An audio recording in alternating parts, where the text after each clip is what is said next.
After World War I ended in 1918, the Treaty of Versailles and President Woodrow Wilson's policy of isolationism kept the U.S. out of war for a couple of decades. During this time, American culture and economy were drastically altered by the Great Depression and then somewhat restored by President Franklin D. Roosevelt's New Deals. The U.S. was prospering again. However, the successful isolationist state would not last forever. When Japan bombed Pearl Harbor in 1941, the U.S. had no choice but to enter World War II. After World War II, a war on communism, the Cold War, began. In it, unlike World War II, there was no armed conflict, but just like the war before it, there were many domestic changes. During both wars, some aspects of the Homefront were affected, and others remained generally unchanged. During World War II, the role of ethnic Mexican agricultural workers in society went from undesired immigrants to necessary workers, and activism for African American civil rights increased. However, neither group achieved acceptance as equals to white Americans. During the Cold War, a culture of conformity different than that of any other time period developed, but the nation saw no improvement on the issue of gender equality. This new culture of conformity was resisted by youth and women. World War II caused the U.S. government to see ethnic Mexican agricultural workers as important to the survival of the nation rather than just unwanted immigrants. Due to the extent of the Second World War, many more American men were drafted into the military, including African Americans, although they served in segregated units. Many of these men would have otherwise worked as farmers, and the fact that they were now serving in the military meant that there was, according to Henry Fraunfelder in the Carl T. Hayden papers, a shortage of farm labor that could be relieved if Mexicans from adjacent Sonora were allowed to help in harvest. The government addressed this by implementing the Bracero program, which allowed Mexican agricultural workers to come to the U.S. to farm the fields of the Midwest on a contract for a set period of time.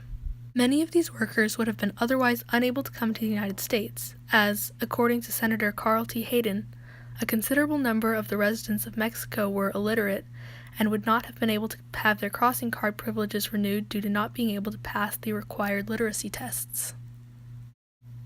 The Bracero program led to an increased importance of ethnic Mexican agricultural workers in American society. However, they were still not accepted as equals to white people. Due to the contracts put into place allowing them to work in the United States, they had limited workers' rights, such as no right to strike. They were also denied basic civil rights.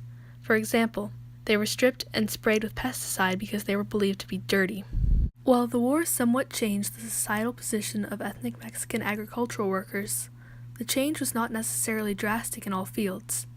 Economically, they had legal contracts to work rather than having to immigrate and apply for citizenship or crossing cards. Socially, these workers were still viewed as less than white Americans, and they were still treated poorly. If anything, the Bracero program increased racial discrimination against Mexican agricultural workers. Similarly, life for African Americans on the home front was impacted by activism brought about by the war, but their social position remained relatively unaffected. Many white Americans, such as Senator Tom Connally, believed that lynching was no longer happening in the U.S. due to the heroic effort of the Southern people to control the situation. However, statements from Walter White, spokesman for the NAACP, the National Association for the Advancement of Colored People, contradict this, saying, "This is far from the truth. Lynching has gone underground." This statement was corroborated by a 1940 article in the NAACP papers. By lynching has gone underground, Walter White meant that people were still being lynched. The ones lynching them were just being more secretive about it in order to prevent the government from seeing lynching as a problem and passing an anti-lynching bill. Things such as the debates over the anti-lynching bill sparked an increase in civil rights activism among African Americans.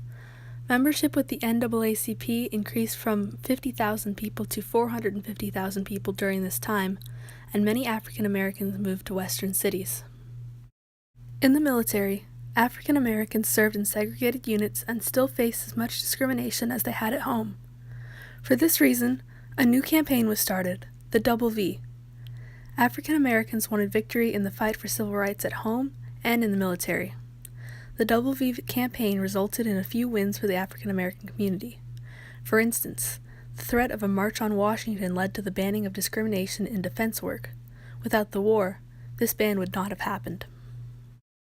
Although the fight for civil rights was somewhat successful during World War II, big progress would not be made until the passing of a Civil Rights Act in 1964 during the Cold War, which ended Jim Crow-era segregation laws and forbade discrimination in the workplace. This new act was passed partly to prevent the Soviets from weaponizing America's civil rights failure against capitalism and democracy. During World War II, African Americans were still viewed by society as below white Americans.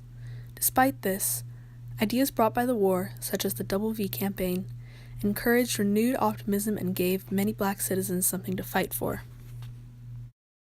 A fear of fascism caused by the Cold War transformed American society into one based in conformity.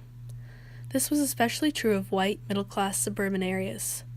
People were afraid of change during the Cold War, so they all dressed, etc., similarly.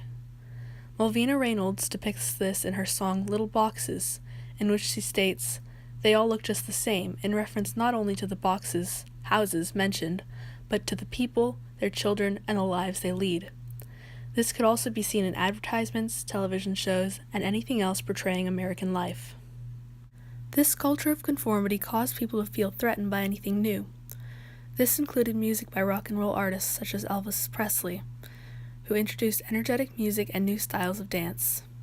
Elvis, though disliked by many, was widely accepted by young people, one group that opposed the conformity.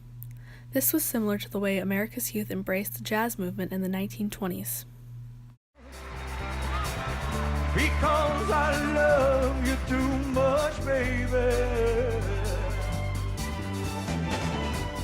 Why can't you see what you're doing to me? When you don't believe a word I'm saying.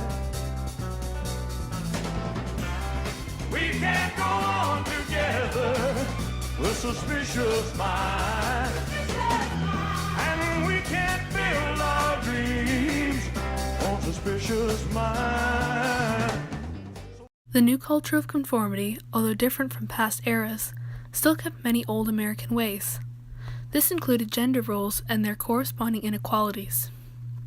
While many women, young and old, joined the workforce during World War II, most were made to return to the private sphere after the war and during the Cold War. The 1950s emphasized the role of the housewife and mother and the judgment that went with opposing those roles.